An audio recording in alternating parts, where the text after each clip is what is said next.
In front of me is Black Shark 5, and today I would like to show you how you can manage adaptive brightness on this smartphone. You need to start by opening settings and choosing display section over here. Now click on brightness level and tap on this switcher next to automatic brightness feature.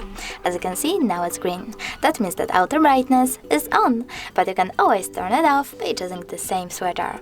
If you wish to, you can go into tab menu as well and click on this A icon next to brightness slider. If it's white, that means that outer brightness is enabled. If you wish to disable it, just click on the same icon. Thanks so much for watching. If you enjoyed this video, don't forget to leave a like, comment and subscribe. Bye!